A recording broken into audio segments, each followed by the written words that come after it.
At the stroke of the midnight hour, when the world sleeps, India will awake to life and freedom.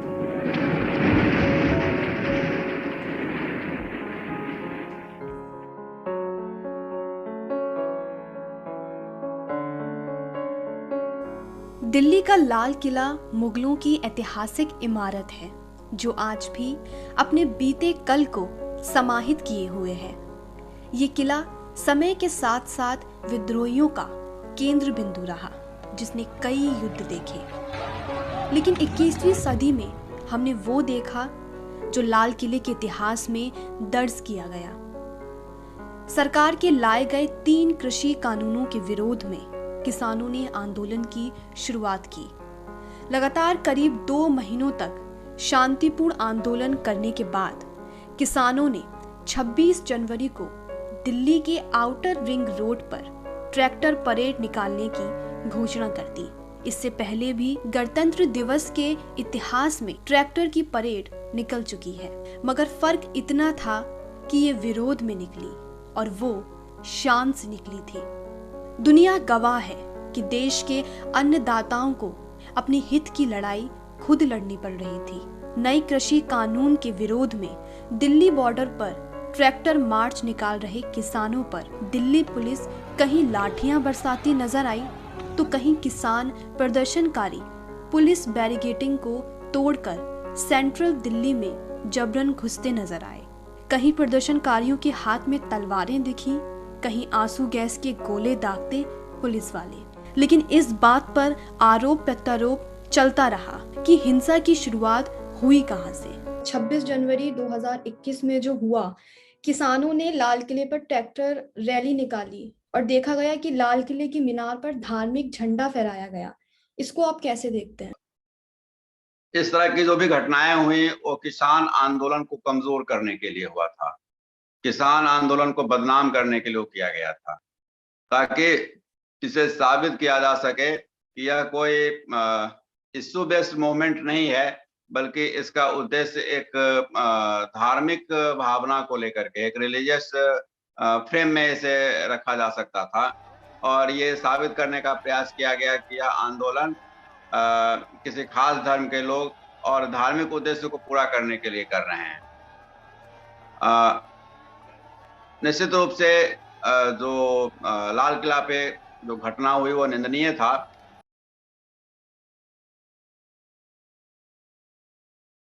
Lal Qila एक ऐसा जगह है जहां की एक छोटी से छोटी घटना भी पूरे देश को प्रभावित करता है।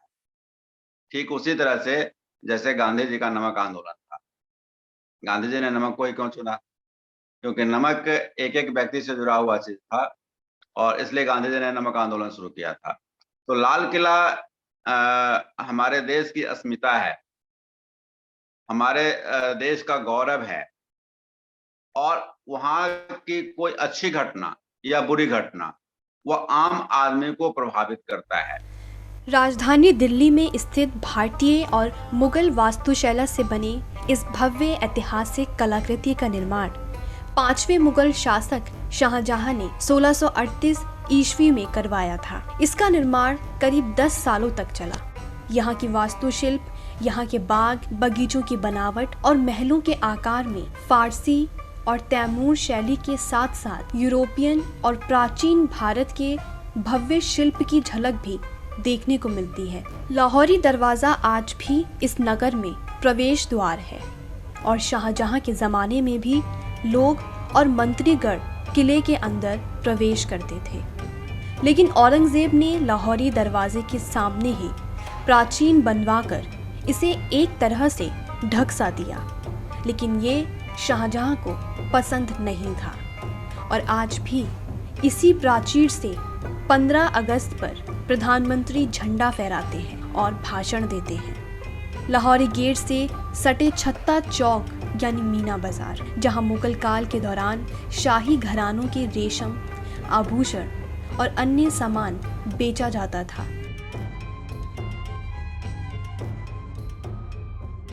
अगर हम कुछ चुने हुए महिलाओं के बारे में बात करें तो फिर अलग है। जैसा कि हम जानते हैं नूरजहाँ के बारे में कहा जाता है कि शाहजहाँ अपने शासनकाल में पूर्णतया नूरजहाँ पे आश्रित हो गए थे। उन्होंने कहा मुझे क्या 2 रोटी और शराब, नूरे-जहाँ की सल्तनत खून हो खराब, है ना? इस तरह की कहावतें उस समय सुनी जाती थी। तो एक बहादुर महिला के रूप में नूरजहाँ सामने आई थीं। तो मैं कुछ एक महिलाओं को छोड़ दें, आम महिला की बात करें, तो स्थिति अच्छी नहीं थी। चाहे वो हिंदू हों, चाहे इस्लाम, दोनों जगह। हालाँकि हिंदुओं में मोनोगैमी था, इस्लाम के राज दरबार में खासकर पॉलीगैमी था, मुगलों में हरम, जो उसका नकारात्मक पक्ष रहा है मुस्लिम महिलाओं के लिए, तो आज भी एक नकारात्मक रूप में उसे हम देखते हैं। तो सती प्रथा जैसी कुप्रथाएँ थी और महिलाओं की स्थिति खराब थी, विधवाओं की स्थिति खराब थी। छत्ता बाजार के बाद किले के आंगन का छोर खुलता है नौबत खाने की ओर। अदालत की पूर्वी दीवार में अलग थलग नौबत खाना है, जो नक्कार खाना के नाम से भी जाना जाता है। यह संगीत प्रतिदिन निर्धारित समय पर बजाया जाता था। सबसे दूर दीवाने आम है। ये आम लोगों के आधिकारिक मामलों के लिए एक जगह थी, जो कानूनी मामलों जैसे कर मुद्दों, वंशानुगत जटिलताओं पर चर्चा की जाती थी। दीवाने आम भी राज्य कार्यों के लिए इस्तेमाल किया जाता था। रंग महल सम्राट की पत्नियों के लिए था। इसका नाम रंगों का महल इसलिए है क्योंकि इसे चमकीले ढंग से चित्रित किया गया था और दर्पणों के मोज़ेक से सजाया गया था। रंग महल और शीश महल, 2 रूम पल्ली साइड में, 2 रूम उल्ली साइड में, बीच में रंग महल। मतलब शीश महल में लेडीज मेकअप रूम। अच्छा, पहले पंखा, कूलर, एसी वगैरह कुछ नहीं थी। उनको महलों को ठंडा करने के लिए 24 घंटा पानी चलता रहता था। फिर उसके बाद में हमाम में 3 कलर का पानी होता था, मतलब ठंडा, गरम और गुलाब।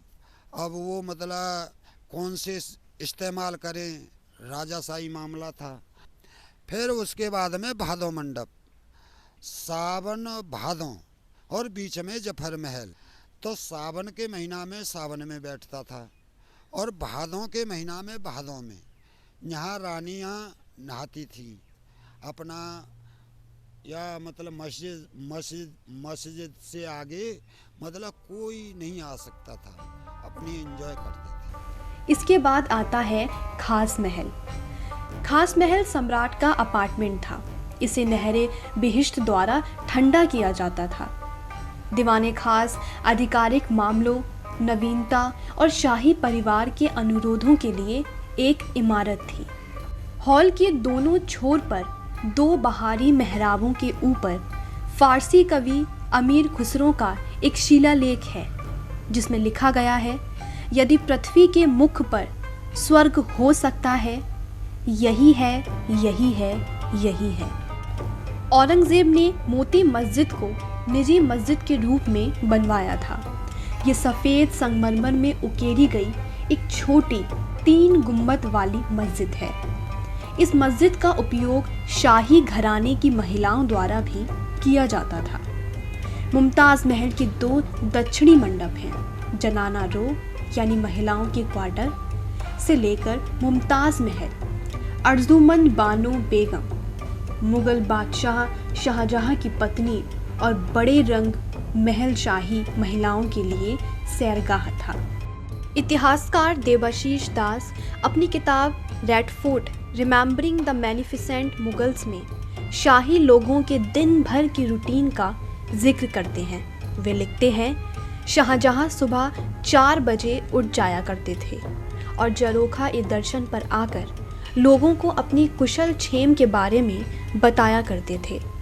कुछ लोग दर्शनीय समुदाय से जुड़े थे, जो कि बादशाह को देखने के बाद ही अपना काम शुरू किया करते थे। ये एक हिंदू परंपरा थी।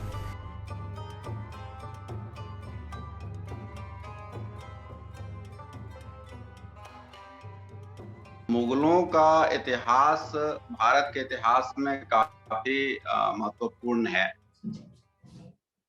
और सिर्फ एक पार्टी की सरकार के द्वारा उसके महत्व को समाप्त नहीं किया जा सकता।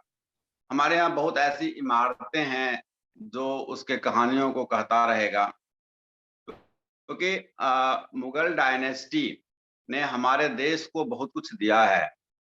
आज आगरा फोर्ट की बात हम करते हैं, आगरा फोर्ट अकबर के द्वारा बनवाया गया, फतेहपुर सीकरी अकबर के द्वारा बनवाया गया, लाल किला बनवाया गया, मोती मस्जिद बनवाया गया, जामा मस्जिद बनवाया गया।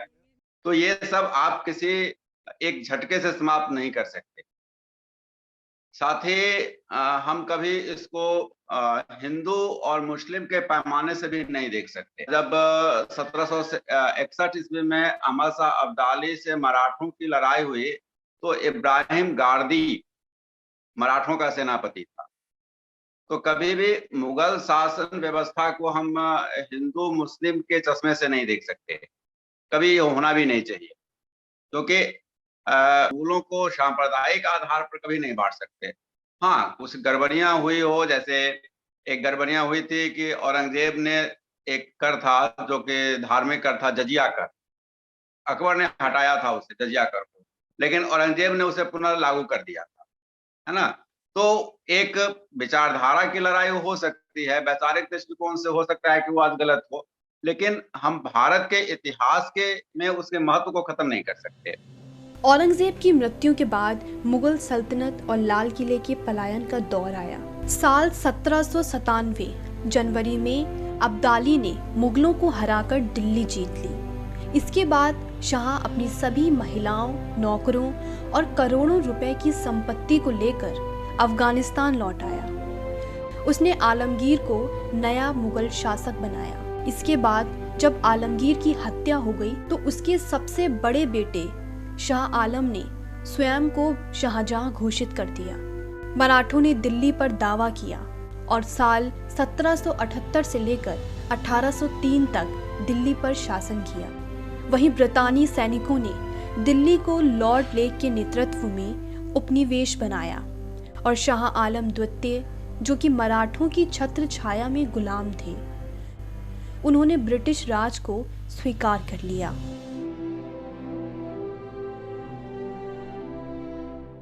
और सभी अहम फैसले नियुक्त निवासी द्वारा लिए जाते थे, जिन्हें किलेदार कहा जाता था।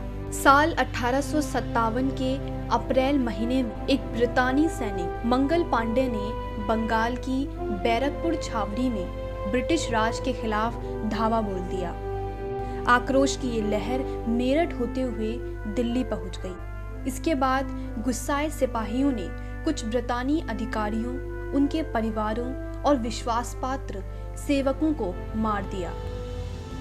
ब्रितानियों ने 4 महीने तक संघर्ष करने के बाद लाल किले पर एक बार फिर सत्ता हासिल कर ली। उन्होंने इलाके को तहस नहस करने के साथ साथ लूटपाट शुरू कर दी। इसके बाद ब्रितानी साम्राज्य की कड़ी प्रतिक्रिया से डरकर कई लोगों ने दिल्ली छोड़ दी।